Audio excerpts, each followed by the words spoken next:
Olá pessoal, sejam todos bem-vindos.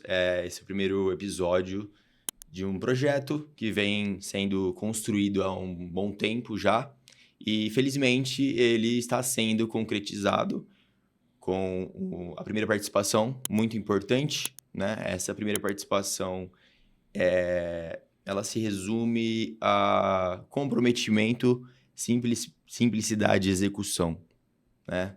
Estamos falando do Sócrates Júnior, uma figura ilustre, como administrador, como pai, como esposo e como um dos transformadores sociais hoje, através das leis de incentivo, e com ele nós iremos aprender também um pouquinho, entrar um pouco nesse viés, o porquê, como isso acontece também, até que para que fique mais claro para as pessoas compreenderem toda essa dinâmica e o impacto social, né? O que muda na sociedade, principalmente em pessoas, em crianças, em adolescentes que estão em vulnerabilidade social, certo? Estou falando de uma pessoa também que tem referências positivas no esporte, né?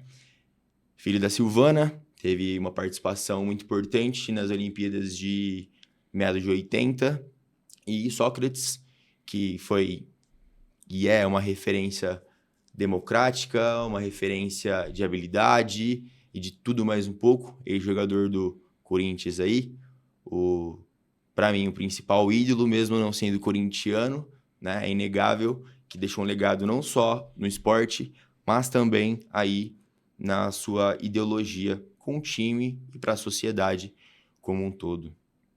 Bom, muito bem-vindo, muito importante ter você aqui, Sócrates. Nós já nos conhecemos, né? Mas ter você aqui para bater um papo, para falar sobre tudo que você desenvolve, tudo que você é e significa para grande parte das pessoas, mesmo não conhecendo as pessoas que você causa impacto, né? Milhares e milhares de famílias, né? Tem impacto positivo aí e tudo mais. Acho que eu te conheço com uma porcentagem aí e espero que as pessoas consigam conhecer um pouquinho do Sócrates nesses 59,50 segundos aí. Show de bola, Léo. O prazer é meu.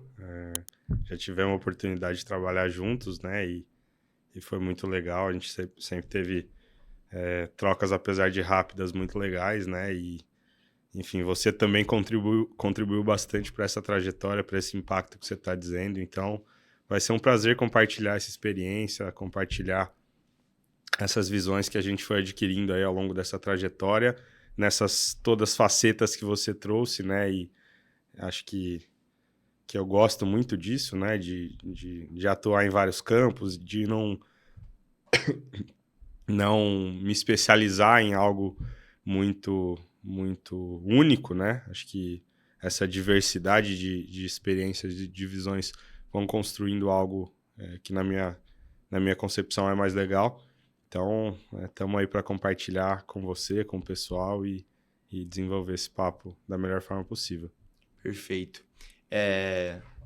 Nós estamos falando dos projetos, né? Eu quero entrar mais a fundo para que as pessoas entendam, né? Primeiramente, o significado do Não Foi Dito podcast é porque se as pessoas mais simples, as pessoas com menos capacidade, com menor capacidade intelectual, não compreender o que não foi dito, o que nós dizemos, na verdade, não foi dito, né?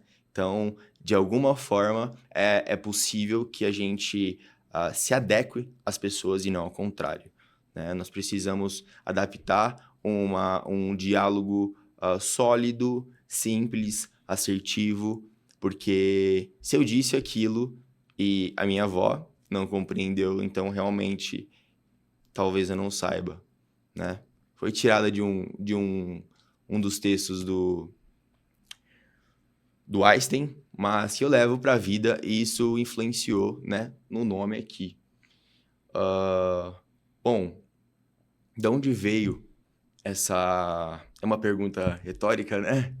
Sei que você sempre teve uma aspiraçãozinha ali e precisou de um pé para entrar nesses projetos sociais. Quando a gente fala de projetos sociais, no senso comum, poucas pessoas têm noção da complexidade que é desenvolver um projeto social, mas da importância, né?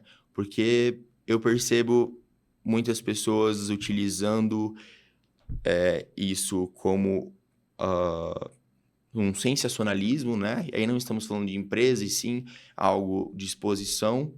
E você, como sócio proprietário, como coordenador ali, também é o contrário, né? Você ajuda, contribui muito para fazer acontecer, transforma vidas, né? Através do esporte, através da cultura, e não tem esse sensacionalismo. E as coisas realmente acontecem. A transformação social, né? Essa vulnerabilidade, ela não é que ela é sanada, infelizmente, mas é que ela é diminuída. Então, conta para mim qual foi o início, né? Como foi o início dessa sua entrada nos projetos aí? Cara, foi um convite do Edu, né, que é meu sócio na Goal até hoje. Eu vinha de uma trajetória aí até 17, 18 anos de atleta, né, de tentativa de atleta, digamos assim. Joguei tênis minha vida inteira, como você trouxe. Minha mãe foi uma grande tenista e eu cresci dentro da quadra de tênis. Depois que parei de jogar tênis, tentei 1 aninho, 2, jogar bola também, jogar futebol. Meu pai traz esse DNA também. Mas depois que entrei na faculdade, acabei focando ali, entre aspas, nos estudos, que não são só estudos, né? Você sabe. Acho que a faculdade é um ambiente que, para mim, foi muito rico, né? De trocas, de experiências. Acho que foi um divisor de águas mesmo para sair de uma infância e me tornar um ser humano funcional. E não é algo gostoso nem sempre, né? As transformações trazem um pouquinho de dores ali, né? Dores positivas, assim, né? Pra mim foi bem gostoso, sendo bem sincero. Assim, eu aproveitei bastante a faculdade.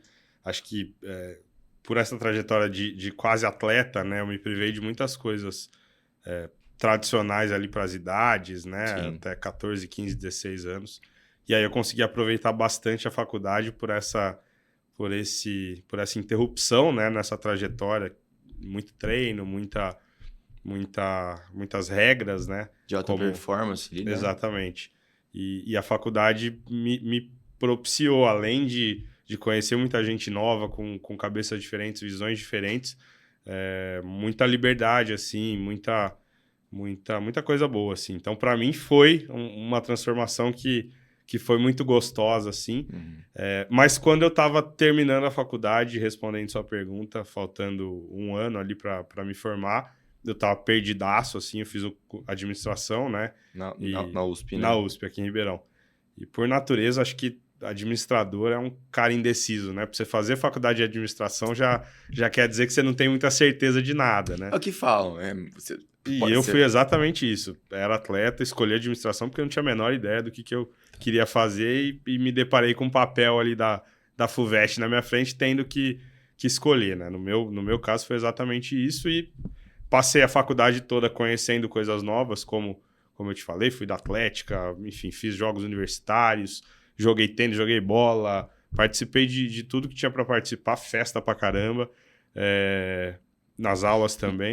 Então, em ADM, mas sempre focado e ligado aos esportes. Sempre ligado. Acho que, assim, é isso que eu ia falar. Apesar de completamente perdido ao longo de todo o curso, aquela origem e a vontade, minha paixão, que é esporte, sempre teve lá.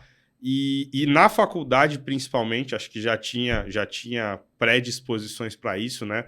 Mas na faculdade, essa chama da indignação pela realidade social que a gente vive, ela foi cada vez mais se acendendo, né? Tive contato com grandes autores ali, estudei, meu mestrado foi em economia política, né? Então estudei os grandes pensadores de economia política e acho que a partir do momento que você conhece as realidades e os porquês dessas realidades, é quase que impossível não se indignar, né? E aí coincidiu exatamente nesse momento de eu ter essa vontade ainda eterna, provavelmente, na minha vida, de estar envolvido cada vez mais com o esporte, e essa chama acesa ali de precisar fazer alguma coisa com aquelas informações que eu estava recebendo, e foi exatamente nesse momento que esse convite do Edu caiu no céu, que ele explicou toda a trajetória dele no Olé Brasil, enfim, toda a trajetória profissional, e culminou com o convite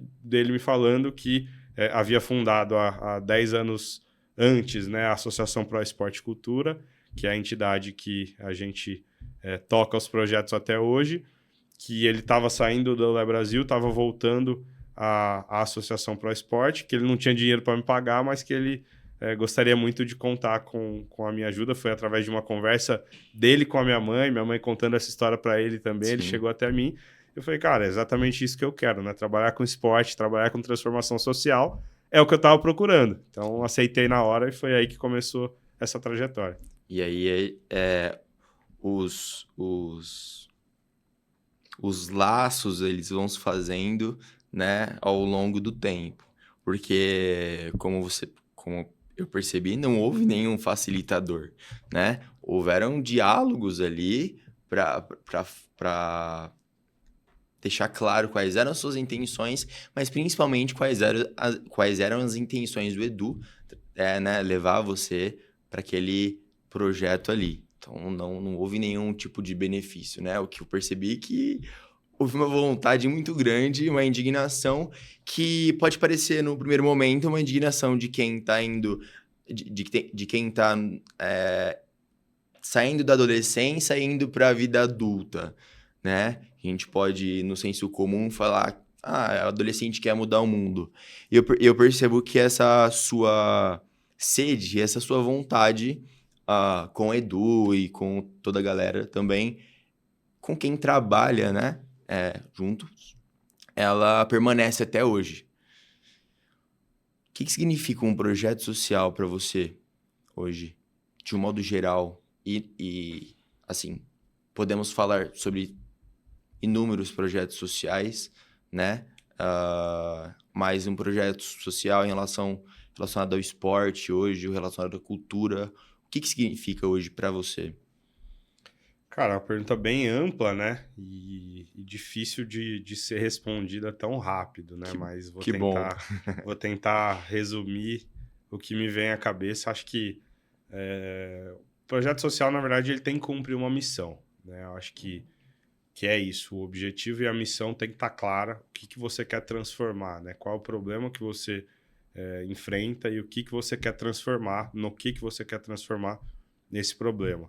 Acho que a gente tem, socialmente falando, inúmeros problemas, todos enfrentados ao mesmo tempo, né? No nosso país, na nossa região, em qualquer região do nosso país, na verdade. As vulnerabilidades aí, né?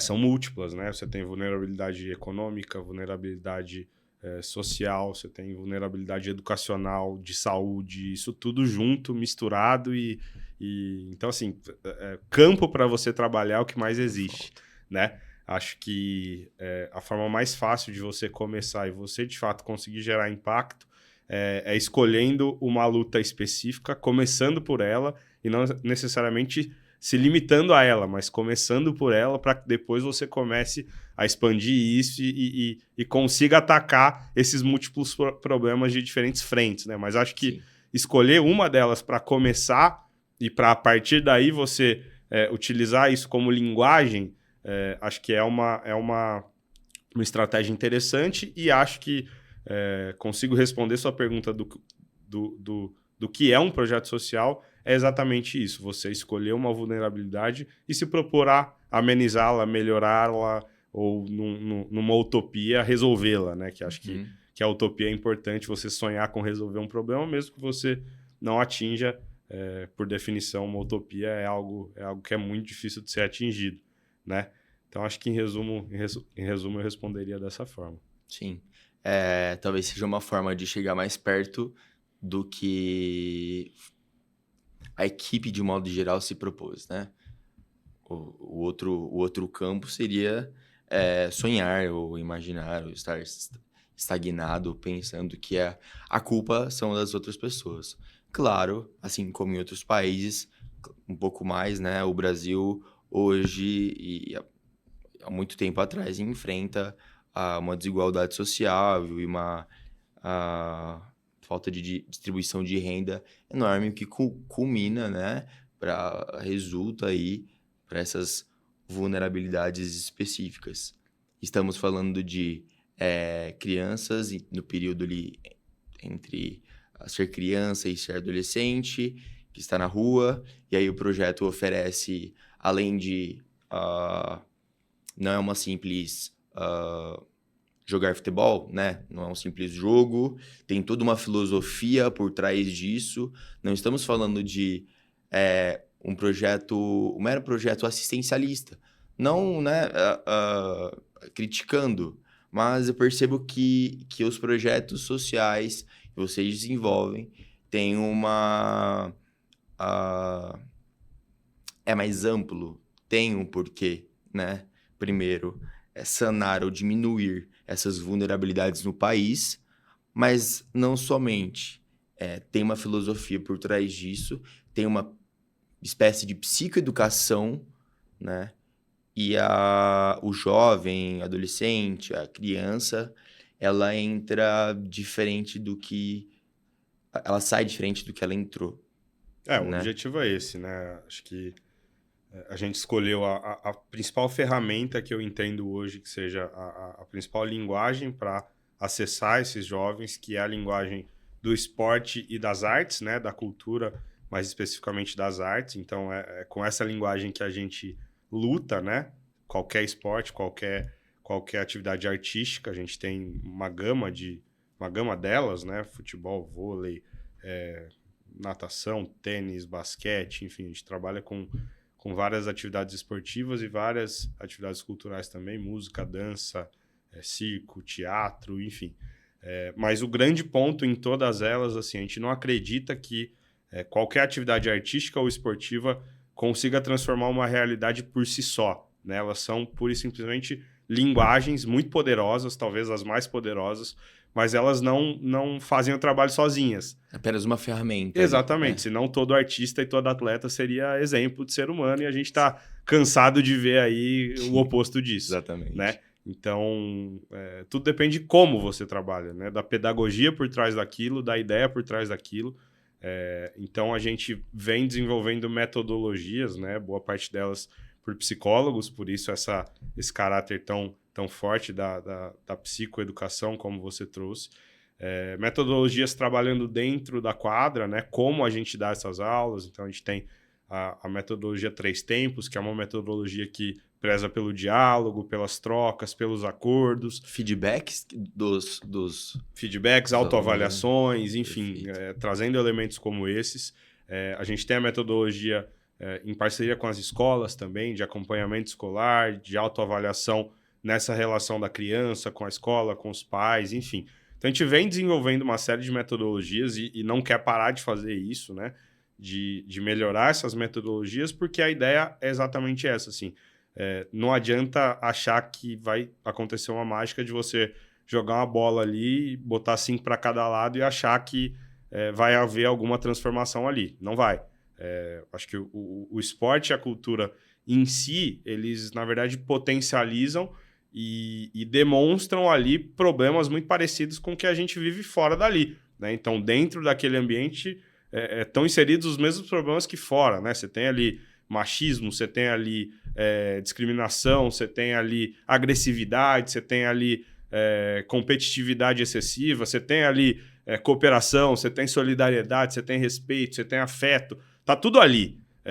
Você que escolhe para onde você quer focar e como você quer trabalhar isso, né? E essas metodologias que a gente desenvolve ou que a gente aprende externamente, a ideia é exatamente focar nesses pontos que a gente julga que são os mais importantes. No nosso caso, a gente elencou 3, né? Que é a cooperação, solidariedade e respeito. Você já trabalhou com a gente, você sabe que não é uma tarefa fácil, né? Não. A gente está sempre revisitando isso, discutindo. A gente tem um desafio muito grande com os educadores, né? Que quando a gente fala de profissional de educação física, quando a gente fala de arte educadores, essas pessoas não foram formadas com essa ideia, né? Então, para a gente sair dessa intenção que a gente tem, gerencial, administrativa, para conseguir aplicar isso lá na ponta, é um caminho muito desafiador e em alguns casos a gente consegue mais, em outros menos, mas a tentativa é sempre essa, é linkar cada vez mais essa ideia que a gente tem, esse ideal, essa filosofia, como você trouxe, com a prática lá da ponta. E eu pesquisei, né, de fontes seguras, via brincadeira, pessoal. Estive lá com vocês, né, e vocês estão em constante ampliação ali, né? Me conta como, assim, quais são os desafios que vocês estão enfrentando, tanto para formar equipe, se há uma dificuldade cultural, porque o Brasil, a diversidade, não preciso nem falar, né? Seria uma questão retórica aqui. Mas essa expansão, obviamente, significa sair de Ribeirão e região. Hoje, vocês estão no Sul também, mas estão desenvolvendo projetos em outros estados. Me conta um pouco mais sobre o significado disso para vocês, né? Quando eu falo para vocês, você como porta-voz aqui hoje, né? Já que, claro, poderia convidar todo mundo aqui, todo mundo tem mais ou menos a mesma ideia, mas me conta um pouco mais sobre essa experiência. Tá. E esse desafio também, né? Querendo ou não. É um desafio grande. Acho que são duas motivações principais, né? Uma olhando mais para dentro e uma olhando mais para fora. Acho que o olhar para fora é a gente perceber que essa capacidade que a gente tem de canalizar energias, né? Então, a gente tem um know-how muito, muito importante nas leis de incentivo, a gente tem um know-how muito importante em contato com grandes empresas que nos aportam recursos por meio das leis de incentivo. A gente tem uma rede muito legal de entidades, a gente tem uma metodologia muito bem desenvolvida. Então, esse conjunto de coisas nos traz a validação e a credibilidade para a gente expandir e a vontade da gente levar para cada vez mais lugares, né? Então, esse olhar para fora, né? Por que a gente está expandindo, acho que uma motivação é exatamente essa, a gente querer levar tudo isso para mais lugares, para mais gente. Então, hoje a gente está... O projeto mais distante que a gente tem é em Manaus, que inclusive teve o encerramento ontem. Foi uma primeira experiência. Eu estava no interior do Rio Grande do Norte, há um mês atrás, visitando 2 comunidades indígenas que a gente vai levar os projetos para lá. O projeto Bom de Nota, Bom de Tom, que é a nossa primeira experiência com uma comunidade indígena. Então, assim, a gente tem essa vontade, a gente tem essas conexões que nos permitem levar para esses locais. E a segunda motivação, que é olhando para dentro, né, quase que uma questão de sobrevivência e de potencial, né? A gente crescendo, a gente ganhando escala, falando de um ponto de vista organizacional, né, de gestão, a gente tem condição de evoluir cada vez mais essas ferramentas que a gente usa, né? Nossas metodologias, as tecnologias que a gente usa para, enfim, fomentar, para fazer os controles, para fazer o acompanhamento desses projetos. Quanto mais escala a gente ganha, mais condição a gente tem de deixar o nosso QG aqui em Ribeirão, o nosso escritório e a nossa equipe mais fortes e com mais ferramentas para aplicar ainda melhor os projetos que já existem. Então, acho que são essas 2 principais motivações.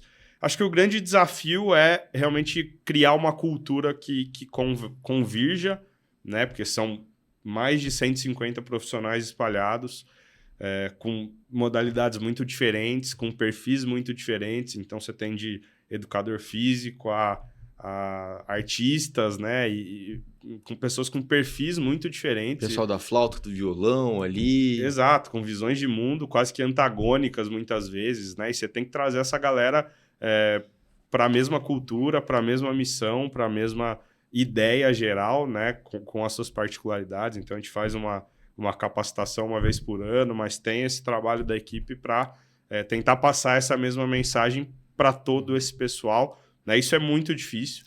Mas que eu imagino que, de alguma forma, seja vinculado aí com uma das propostas, né, de vida / trabalho que esses mesmos profissionais, né, têm bem antes de serem contratados pela Associação para o Esporte e Cultura, né, a Total. filosofia. Acho que um desafio é primeiro identificar esses profissionais no momento da seleção e contratação, né? Identificar esses caras da melhor forma possível, né? Identificar essa sinergia com o que a gente quer fazer, com o que a Goal quer fazer na gestão dos projetos da ProEsport, enfim, das outras entidades que a gente gerencia os projetos.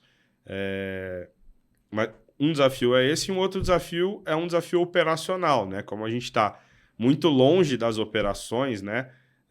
Fisicamente falando, essa proximidade prática, ela é um desafio também. Então, a gente tem as visitas locais, mas a gente tem pensado cada vez mais estratégias para conseguir fazer esse acompanhamento quase que em tempo real e com a ajuda de tecnologia, com a ajuda de várias ferramentas que a gente tem desenvolvido, sistemas, enfim. Conseguir fazer melhor esse controle, conseguir estar mais próximo do ponto de vista gerencial desses locais de execução que a gente tem que são tão distantes, né? Então, a gente está falando do interior do Rio Grande do Norte, de Manaus, de Florianópolis, enfim, é o Brasil inteiro, basicamente, né? Então, é impossível a gente estar sempre presencialmente em todos esses lugares. Então, a gente tem as equipes locais que a gente treina, que a gente desenvolve cultura, que a gente desenvolve treinamentos, que a gente desenvolve capacitações, mas a gente tenta estar o máximo possível presencialmente nesses locais, e quando a gente não consegue, a gente tem a ajuda dessas ferramentas tecnológicas que a gente tem desenvolvido e tem crescido ano a ano aí para ficar melhor. Perfeito, perfeito. Esse crescimento, ele representa algo positivo para a organização como um todo, né? Estamos falando, mas acho que, além disso, essa transformação social de fato acontecendo, né? Na maior, ao menos na maior na maioria dos casos ali, conseguindo cumprir com a missão que foi, né, assunto do começo do podcast que estávamos falando ali. Tem que ter uma missão, tem que ter uma função. Que função é essa? É aquele gapzinho que, infelizmente, quando faltam políticas públicas, quando falta, né, aquela visão ali para transformar vidas, que eu acho super fantástico, assim. Assim como a proposta do nosso podcast, e aí eu queria que você comentasse um pouquinho da sua maneira, do seu jeito, porque hoje ainda assim há uma parcela da população que enxerga projetos sociais como algo muito fugaz, como algo muito sem um norte, né? Eu vou jogar uma bola ali para as crianças, vou encontrar um campo, encontrar um colete, né? E de alguma forma eu vou adquirir recursos, enfim, vou ter algum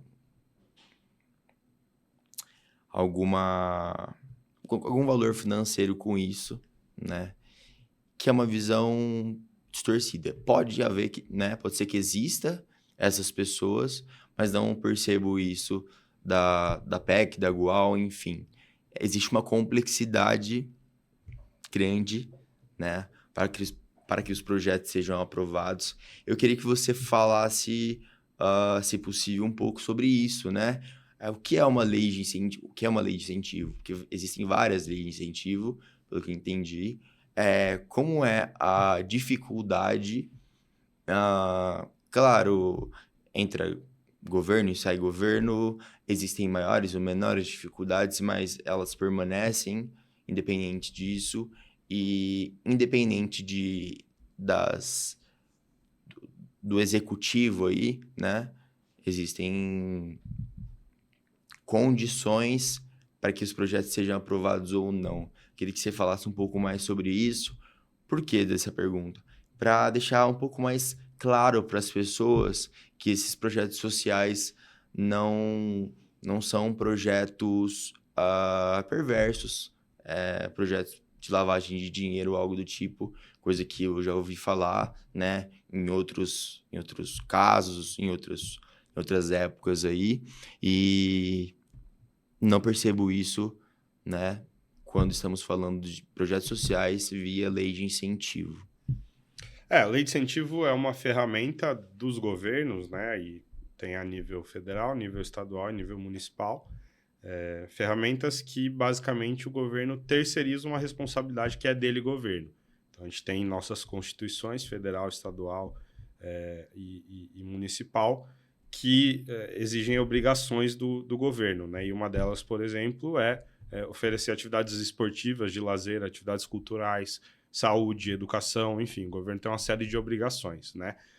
E a lei de incentivo nada mais é do que o governo escolhendo uma dessas obrigações e pedindo ajuda para o terceiro setor ou para o segundo setor mesmo, para empresas, enfim, pedindo ajuda para a sociedade civil para que ofereça esses serviços para a população no lugar dele, governo, e para isso ele abre mão de parte do imposto que ele arrecadaria, né? Então hoje a gente tem uma série de leis de incentivo. A nível estadual a gente tem lei de incentivo à cultura, que é talvez a mais famosa dela, conhecida como Lei Rouanet, tem uma lei de incentivo ao esporte, temos o Fundo Municipal da Criança e do Adolescente, Fundo do Idoso, lei de incentivo, tá chegando uma lei de incentivo à reciclagem agora, a gente tem Legal. lei de incentivo que é o Pronon, que é para tratamento oncológico, hospitais de câncer, etc. Temos o Pronas, que é para pessoas com deficiência, enfim, a gente tem uma série de leis de incentivo federais que cada uma tem a sua missão, né? E essas que citei. A nível estadual, a gente tem as duas mais famosas, que são a Lei de Incentivo à Cultura e a Lei de Incentivo ao Esporte. E municipal, cada município tem a sua. Ribeirão, infelizmente, ainda não tem, mas São Paulo é muito bem desenvolvido. Geralmente, as capitais desenvolvem isso muito bem. Hoje, a gente usa principalmente esporte, cultura e as leis de saúde, né? Especificamente o Pronas, a nível federal e a nível estadual. São essas leis que a gente utiliza. E, assim, o controle dos órgãos públicos em cima desse recurso é um controle muito, muito grande, né? Pela própria natureza da lei, né? Você está falando de um recurso público que o Estado deixa de arrecadar e permite que entidades ou que pessoas jurídicas ou até que pessoas físicas apliquem esse recurso. Então, o próprio processo de aprovação de um projeto é um processo muito maçante. Você não chega para o governo e fala, ó, quero 300 mil reais para fazer o que eu quiser. Você tem que criar um projeto com metas justificativas, introdução, objetivos, com todo um modelo específico que é exigido. Você tem que criar um orçamento. Se fosse mestrado ali, né? É mais complexo do que isso. Você tem que pegar orçamento, você tem que justificar centavo a centavo de onde você vai gastar, por que você vai gastar e de onde você vai comprar esse recurso. Então é muito complexo. Isso eu estou falando só para aprovar. Depois de aprovado, você tem que buscar esse recurso com as empresas. Porque antes disso, te interrompendo, desculpa, Claro. isso pode ser glosado, né? Exato. Algumas coisas podem ser O governo vai recusado. julgar se aquela história que você está contando para ele é correta, não é. Então, você solicita 300 mil reais para atender X crianças, ele pode reprovar o seu projeto num primeiro momento, achar que você não tem capacidade para executar aquilo, ou que aquela proposta não tem interesse público, enfim, qualquer que seja o motivo, ele pode glosar parte do seu projeto. Então ele chega e fala, ó, você me pediu essa rubrica aqui, esse custo, eu não te autorizo a gastar. Então o próprio governo faz um crivo inicial, né? Mesmo havendo a real necessidade, né? Que assim, vocês não colocam coisas a mais ali, tem toda uma equipe estruturada para isso, fazendo contas ali e tudo mais. E quando isso acontece, vocês precisam, entre aspas, se virar nos 30 para fazer acontecer. Exatamente. Né? E aí o projeto, digamos assim, ele vai, né, novamente para ser analisado e retorna com uma aprovação. Isso. E após a aprovação... E aí a gente aprova o projeto, isso não quer dizer que o projeto vai ser executado, né?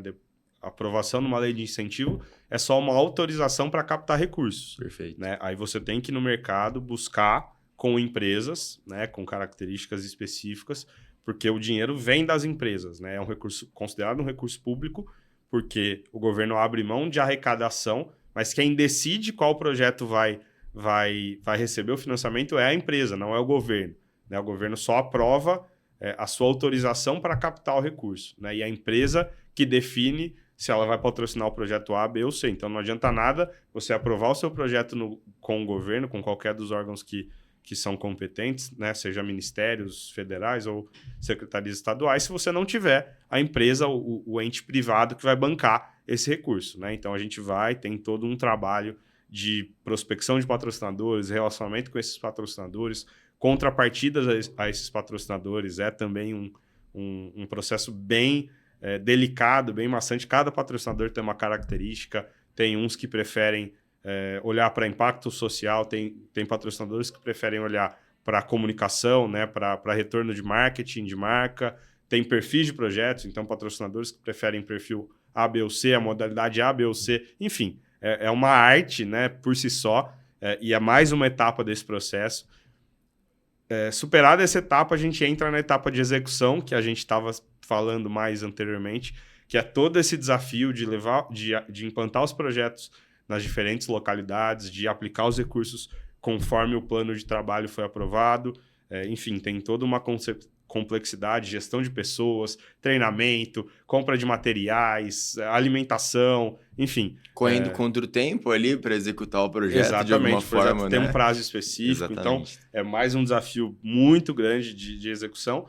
E no final de tudo isso, a gente tem uma prestação de contas que também é muito complexa, centavo a centavo, você tem que justificar, mandar comprovante, nota fiscal, consultar cada fornecedor para saber se é um fornecedor idôneo, se está devendo para o governo, se tem o KNAI necessário. Enfim, é uma parte muito técnica, mas que também dá um super trabalho. Então, cada uma dessas etapas, a gente tem várias pessoas trabalhando e desenvolvendo e se especializando para o produto final, que é exatamente o atendimento a esses jovens. Perfeito. Enquanto o projeto está sendo realizado, né, existem os fiscais.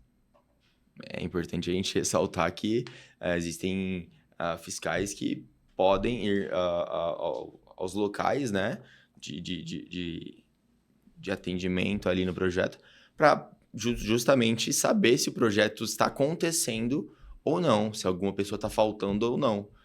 Isso é totalmente importante que as pessoas saibam. Por quê? Porque senão vira algo um pouco mais amador, né? Não está acontecendo, está cada um para um lado. E por quê? O projeto tá rolando, né? Ele tem que acontecer. A verba foi destinada para isso. Então, existe uma seriedade até na fiscalização para execução, para que os órgãos, né? Se seja uma lei de incentivo estadual ou federal, existem órgãos e pessoas que estão ali querendo saber se ele está sendo executado ou não também, né? O que traz mais ali um fator protetivo que justifique a seriedade desses projetos sociais. Essas fiscalizações, elas acontecem, muitas vezes essas visitas não são programadas, né? Então, são visitas esporádicas e de surpresa, justamente para conhecer a realidade ali. Isso não quer dizer que não tenham problemas, né, Léo? Acho que como qualquer política pública, e a gente já teve, inclusive, problemas grandes, né? Principalmente com a Lei Rouanet, que é uma lei mais antiga, enfim. Teve até uma operação famosa com várias investigações de projetos. Então, enfim, a gente não está dizendo que todos os projetos são perfeitos, né? Longe disso. Sim. A gente tem alguns projetos com problemas e é importante que, de fato, essa fiscalização aconteça, né? Porque a gente quer que fiquem os projetos que, de fato, contribuam, que cumpram com as obrigações, que cumpram as suas missões. Então, assim, acho que a política pública em si ela é muito bem montada e os instrumentos de fiscalização eles estão postos ali. Dificilmente você vai conseguir zerar problemas de qualquer espécie, né? De desvio de recurso, de desvio de finalidade. Isso, em qualquer política pública, é impossível. Mas a forma como as leis são montadas é justamente para minimizar isso ao máximo. Quando a gente compara esse modelo de financiamento com outros modelos, né, de financiamento direto, ou quando o governo tem, por exemplo, que governo, escolheu o projeto A, B, C, que aí você começa a ter um conflito muito maior, né, com o governo direcionando, eu quero ali, porque ali eu tenho interesse político.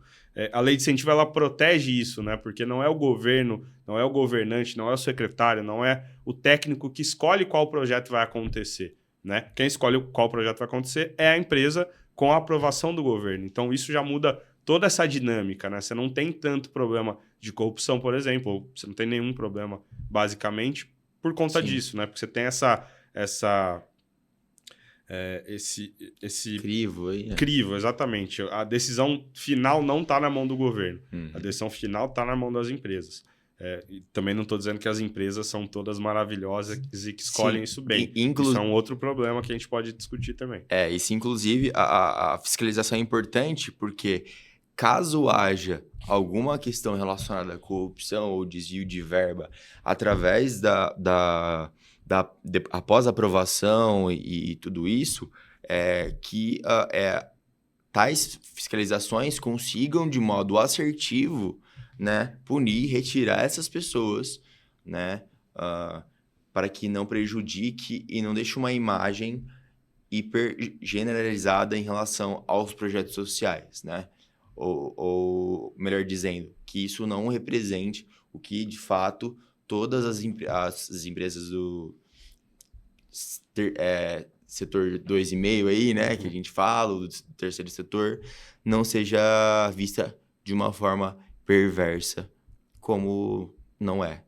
Exatamente. Acho que não dá para generalizar, acho que estatisticamente a gente enxerga uma efetividade muito boa nas leis de incentivo e acho que quem está no meio e quem está trabalhando sério quer que cada vez mais essas fiscalizações e esse acompanhamento aconteça para realmente a política pública ficar cada vez mais forte. Acho que isso tem acontecido assim, desde de um momento difícil que a gente passou com principalmente com a lei de incentivo à cultura, que a gente teve realmente um momento muito difícil em que os projetos ali estavam com práticas que eram um pouco questionáveis, mas isso há muito tempo atrás. Então, a coisa vem evoluindo bastante, assim, e a gente chegou num momento hoje que acho que está muito positivo assim, para trabalhar no setor. Exatamente essa pergunta que eu ia fazer para você, né?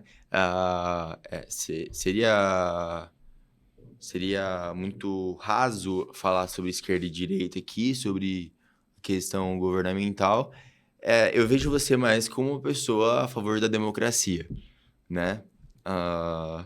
E como você disse anteriormente, né, alguns anos atrás, vocês estavam com problemas aí para execução, para aprovação desses projetos. E quais são as perspectivas aí para pequeno, longo prazo, 1, 2 anos? Você acredita que isso vai facilitar? E quando eu digo facilitar, eu não digo flexibilizar, né, e banalizar qualquer projeto ser aprovado, mas não burocratizar algo muito importante que está sendo muito bem elaborado, ou não necessariamente? Qual é a sua visão sobre o futuro, sobre isso? Acho que é um caminho que a gente tem percebido de flexibilização mesmo, acho que em algum momento a perspectiva das leis de incentivo era uma perspectiva de controle, né? De você proteger, de você ter o mínimo risco possível de desvios, né? E acho que conforme essas coisas vão evoluindo e essas ferramentas de controle também se desenvolvem, eu vejo cada vez mais a lei indo para uma perspectiva de impacto, né? De você se preocupar mais em potencializar o impacto daquela iniciativa do que controlar necessariamente cada etapa ali e proteger aquilo, né? Então, a gente tem legislações que te dão, por exemplo, margem de 10%, 15% de recursos que você pode utilizar como você quiser, porque isso é necessário nos projetos, né? As coisas acontecem e você tem que ter estratégias, né? Exatamente. Então, assim, entender também essas dinâmicas ali que estão na ponta e flexibilizar um pouquinho a legislação para absorver isso, é muito importante para nós que estamos gerenciando tudo isso, né? Então, acho que tem um caminho muito assertivo nesse sentido, né? Porque cada vez mais os projetos que estão conseguindo financiamento, acho que tem esse filtro, estou falando do governo, né? Tem um filtro das empresas também que está se desenvolvendo. Então, no início das leis de incentivo, as empresas basicamente investiam em qualquer coisa, porque essa empresa também não tem uma responsabilidade direta sobre aquele recurso, né? A partir do momento que ela investiu, a responsabilidade é do proponente, mas a empresa tem a marca estampada ali, né? Então, tem uma responsabilidade indireta, porque, enfim, a empresa está patrocinando, está no uniforme. Qualquer coisa que acontecer com esse projeto acaba respingando na empresa. Então, no início, as empresas não se preocupavam muito com isso. Então, tinha uma, entre aspas, facilidade maior com essas aprovações. E hoje, a gente vê principalmente as grandes empresas muito mais cuidadosas, né? Investigando, com editais muito bem desenvolvidos para que você inscreva os seus projetos, com compliance, com investigação de reputação das entidades, das pessoas envolvidas. Então, assim, também há um filtro de quem põe a grana, né, de quem é investidor. Esse filtro realmente para conseguir financiar projetos que, de fato, se proponham a fazer e façam, né? Então, você tem 2 filtros ali que são relevantes para melhorar cada vez mais. E acho que a minha perspectiva é essa, assim. Acho que dificilmente a gente retroage em lei de incentivo, porque os resultados são muito positivos, né? Quando você compara a efetividade de R$1 investido com lei de incentivo com outras políticas públicas, a efetividade de um investimento incentivado é muito maior. Então, eu acho que é um caminho sem volta e a tendência é só essas legislações se fortalecerem e crescerem ainda mais. E querendo ou não, independente de partidos, né, e das ideologias das pessoas, existe lados que olham mais para essas causas sociais, né, para políticas públicas aí, o que pode não facilitar, mas tirar a burocratização de muitas coisas. Automaticamente,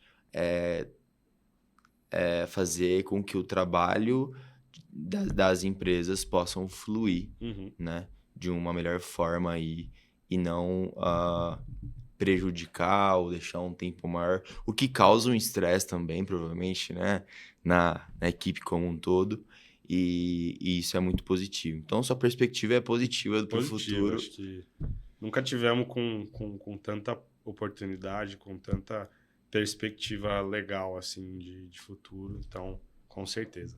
Então, estamos falando de uma reação em cadeia, pelo que eu percebo, pelo que você... Sintetizando, né, que você me disse. Flexibilização, né, e tirar as burocracias desnecessárias, mais projetos aprovados, mais crianças e adolescentes em situação de vulnerabilidade são atendidos, vidas transformadas aí, e uma redução, seja na criminalidade, seja pessoas com menor nível intelectual, e isso acaba causando impacto até cognitivo, e eu acredito que na maneira ampla como as crianças atualmente, né, participam atualmente desses projetos, vão enxergar o mundo.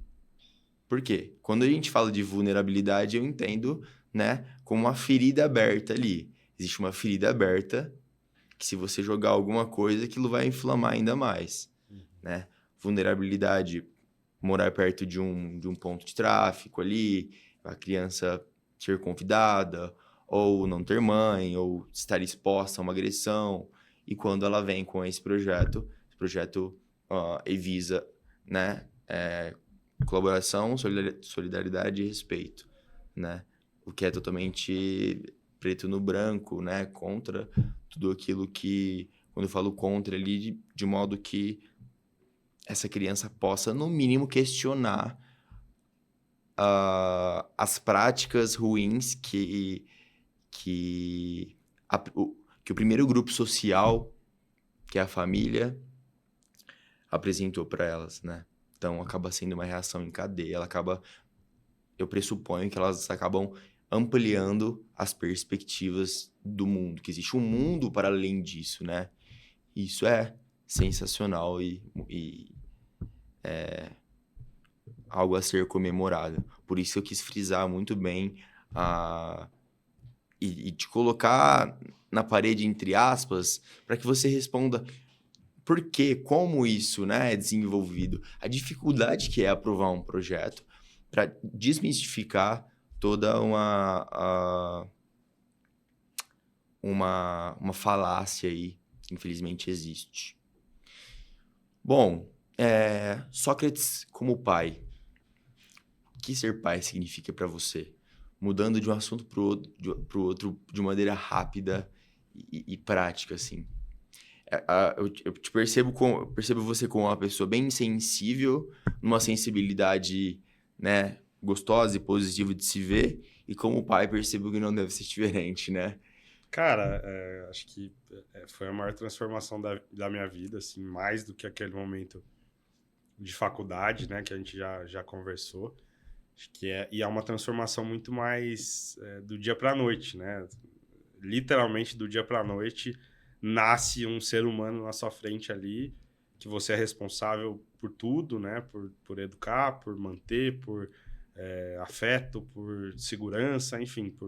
Basicamente você é o mundo daquele ser humaninho ali, né? E isso é muito transformador, assim. É uma revolução pessoal, e isso visita basicamente todas as etapas da sua vida, né? E todas as nuances da sua vida. Não tem como ser diferente, né? Acho que eu tento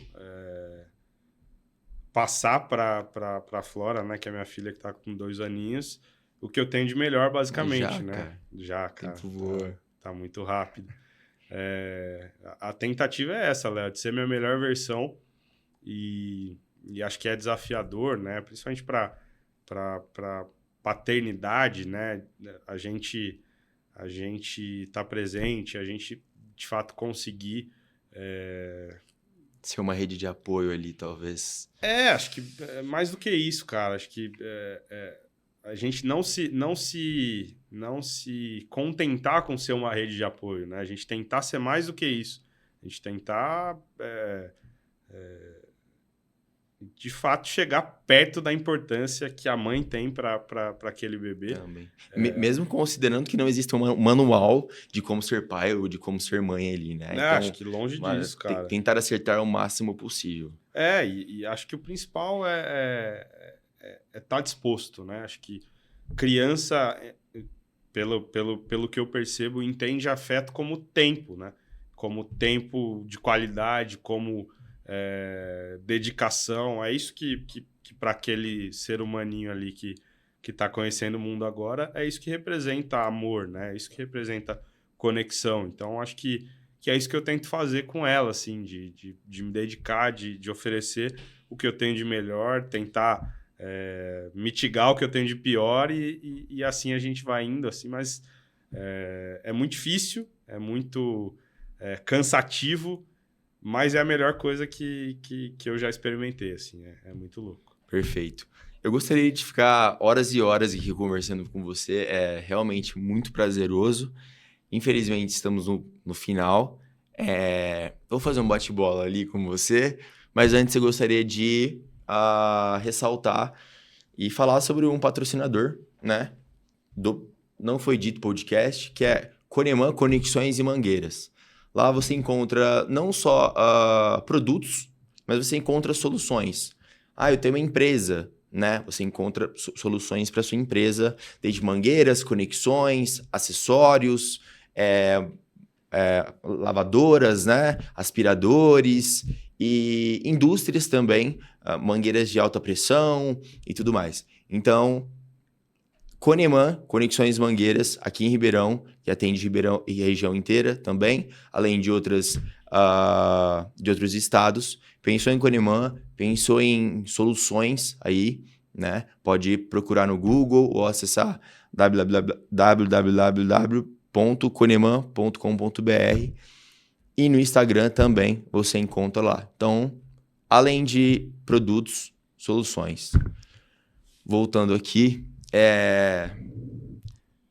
um bate-bola bem rápido, numa palavra só. Eu acho que é bem complicado, né? Mas Sócrates Júnior. Pô, cara.